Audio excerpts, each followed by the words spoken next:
Hello there and welcome back to Sultan's Sanctuary. Today we're going to head into the Watching Woods, an area that is fairly contentious for a lot of people, for reasons that we'll be seeing. But before we do that, we're going to change our equipment loadout, switching over to the chef set that we picked up last time, as well as changing our offensive arsenal.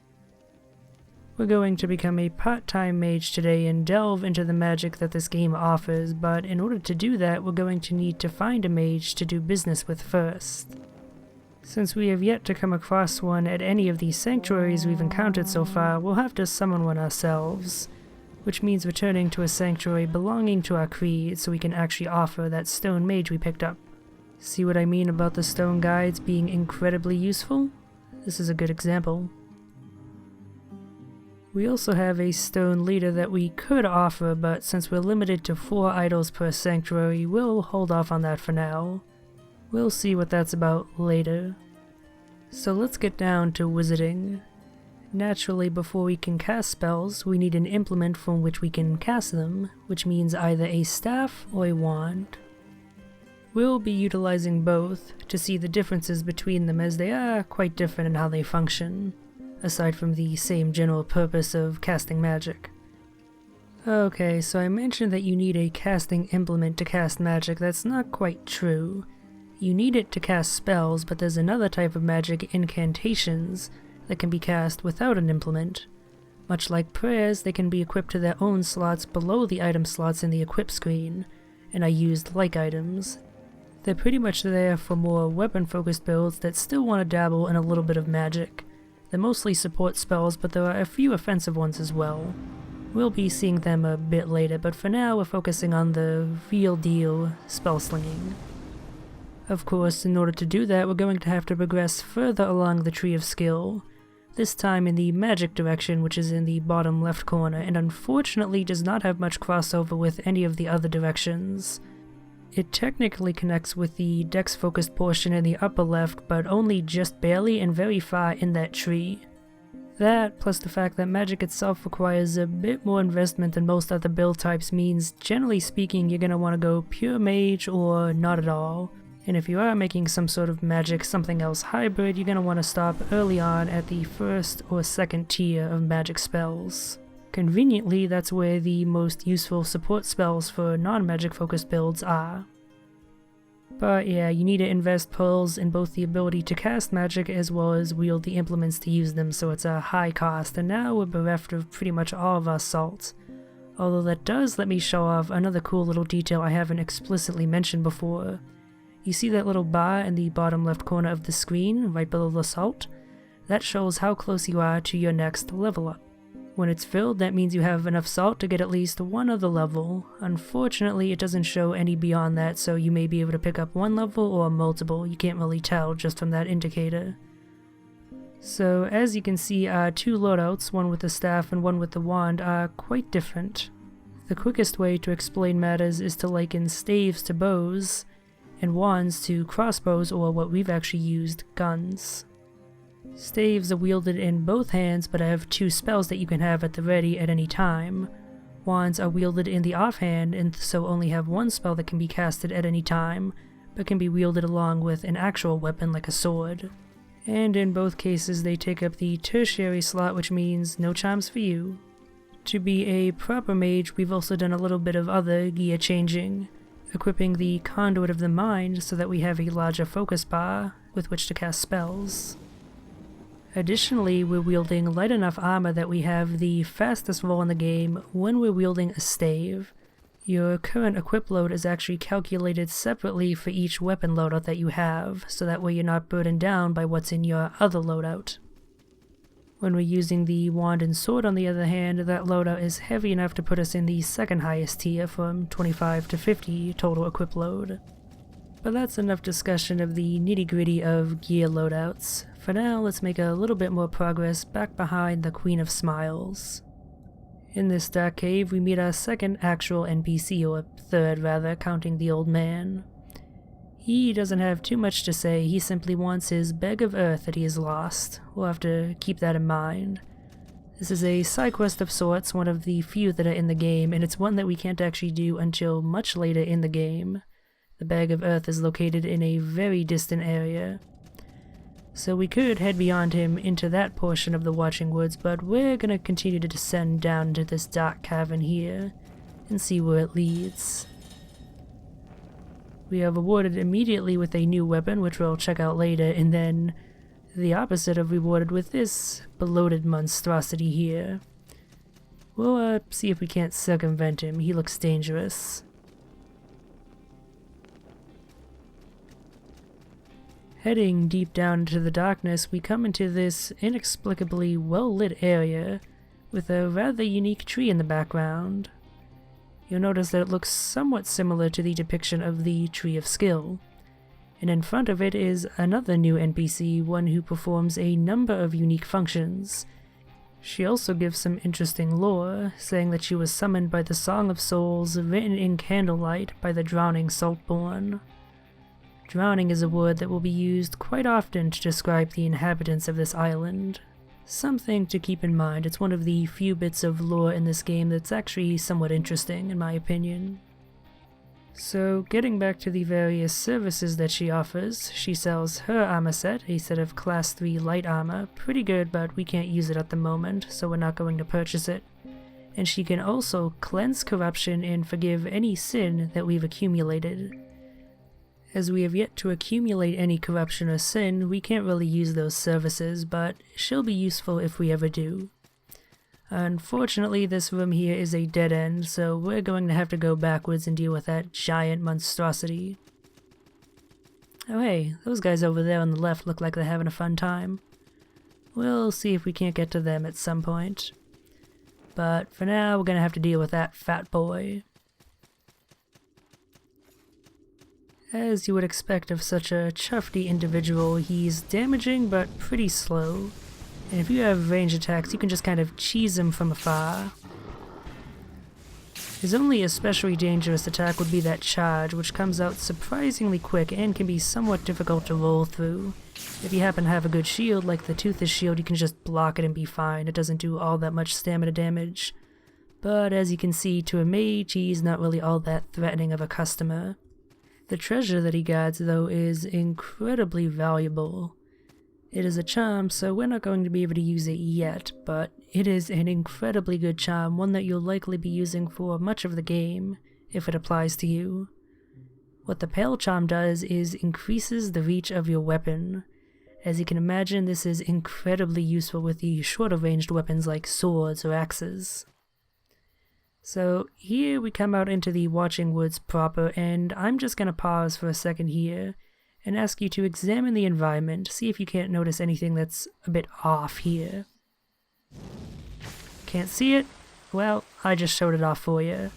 Slimes that are transparent at the start, clinging to the treetops, or the tree sides rather. Needless to say, you do not want them to get the drop on you, and that's why magic is incredibly valuable in this area, and why I've decided to start showing it off here. If your build is not capable of using magic, I would highly recommend having a crossbow with flame bolts in the offhand, or a bow in one of your loadouts with flame arrows, because the cytoplasms are incredibly resistant to physical damage, but very weak to fire and other types of elemental damage. Plus, being able to take them out at range is in general much safer than trying to take them out in melee, for a reason you'll see a bit later.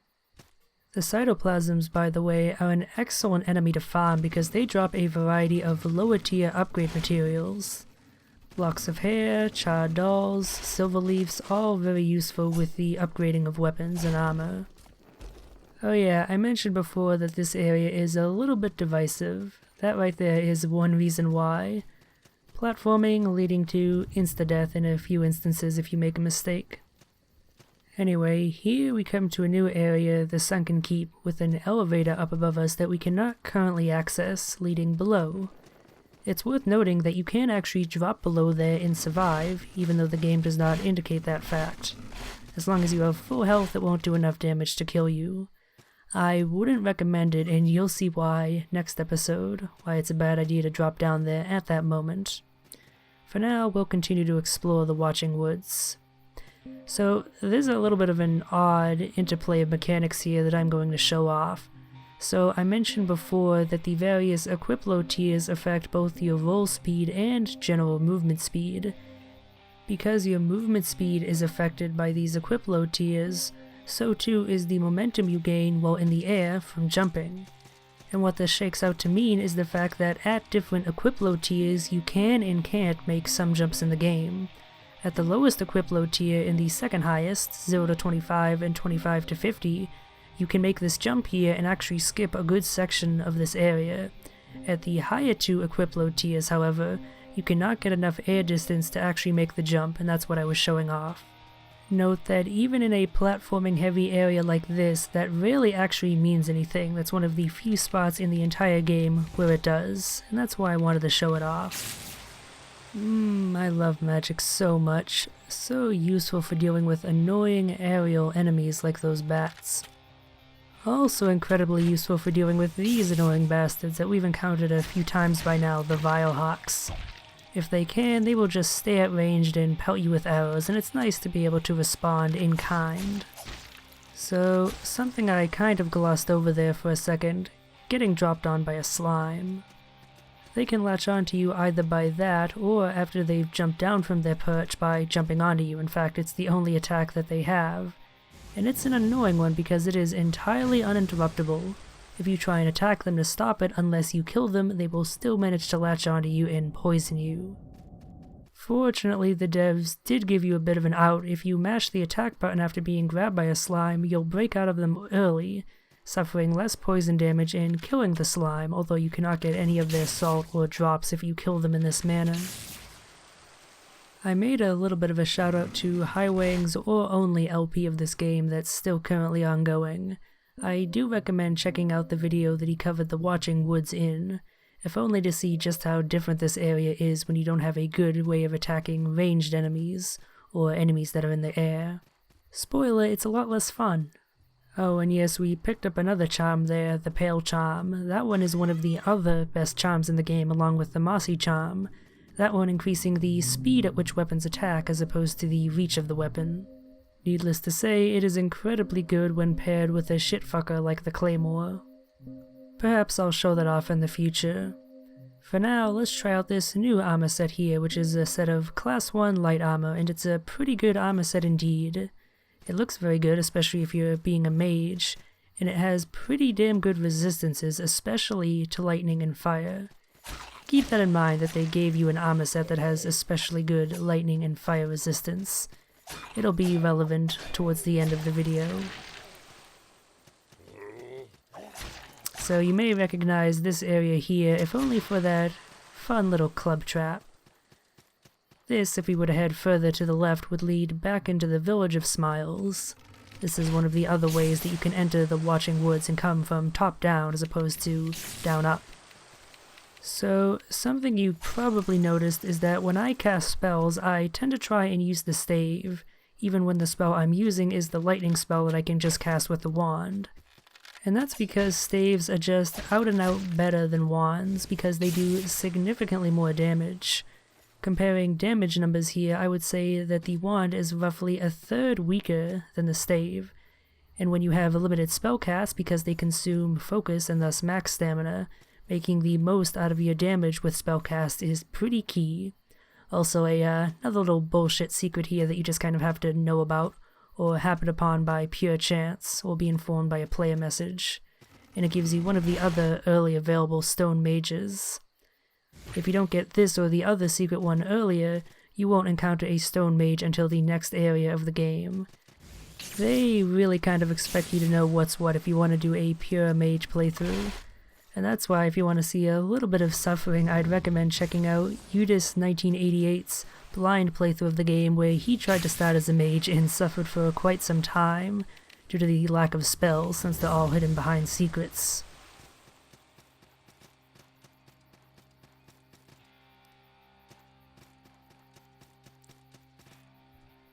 So, coming back around this way, it turns out that I accidentally missed an item. That's bound to happen in a big open area like this with lots of tiny little platforms that are scattered about the place. Now, I could go back the way I came and do it the long way, or I could just do this, which requires a little bit of preparation to ensure that it happens. That right there is one of the more well-known glitches in the game. If you roll and jump at the same time and then push the analog stick in the direction that you're jumping in, you'll extend your jump by a considerable distance. Even more so if you're in the lightest equip load tier, which is why I stripped off some of the armor that we were wearing. And that allowed me to get over to that item much more quickly than it otherwise would have taken. The item, by the way, the Bright Coral Ring, is a pure upgrade to the Kismet Stone, increasing willpower by enough that it actually gives more of a drop rate boost than the Kismet Stone. Willpower increases drop rate, by the way. If you're farming, you want both on, of course, but just for general exploring like this, I prefer the Bright Coral Ring by itself.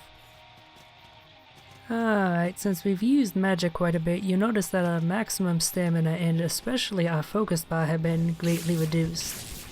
The simplest way to think of it is that the third white bar, the focus bar, acts as both MP and a maximum stamina limit. As the focus bar depletes, so too does your stamina by an equally proportionate amount. You lose 1/10 of your focus bar and you lose 1/10 of your stamina bar, and so on.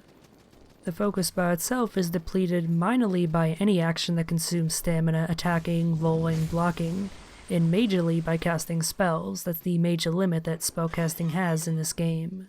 And something about that explanation that might not make sense is the fact that our stamina bar and focus bar have clearly been reduced at differing amounts, and that's because of the ring that our cleric started with. It reduces the amount of max stamina lost in proportion to the amount of focus lost by half. Okay, that explanation, even though I kept it concise, took longer than I expected, so I kind of glossed over a few things.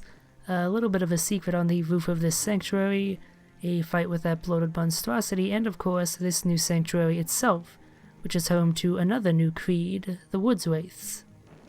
The Woods Wraiths are basically a very extreme fantasy version of Greenpeace. Very pro-nature, pro-forests, and anti-humanity. They're also super big into poison. Joke's on them though, poison in this game is complete trash. However, even though their creed is definitely one of the less useful ones, it is very much worth joining here, because this new type of NPC, the Alchemist, will not offer his services to us unless we join his creed. I mean, hey, what's the worst that could happen, becoming an apostate to Devourer's Light?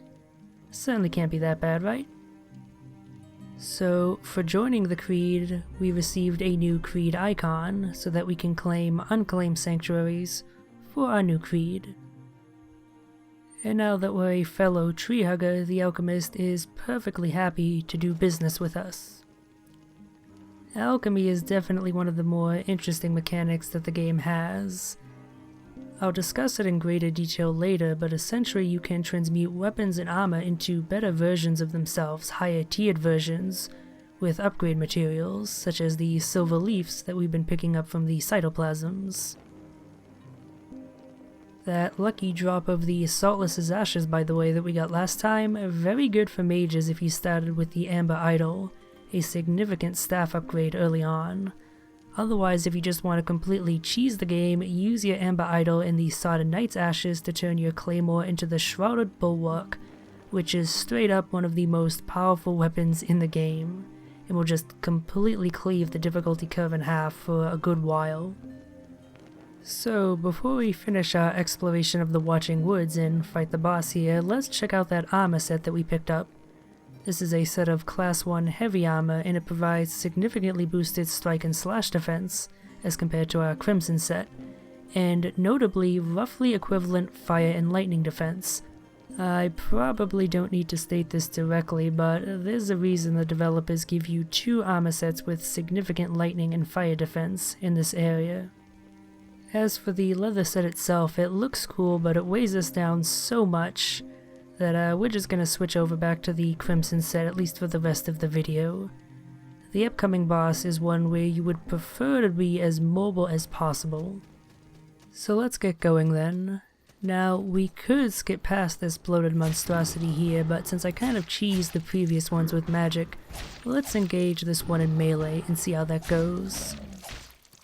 Aside from taking a bit longer, and that's more just because we're using a weaker weapon that we don't have these stats to necessarily support, it's not that bad.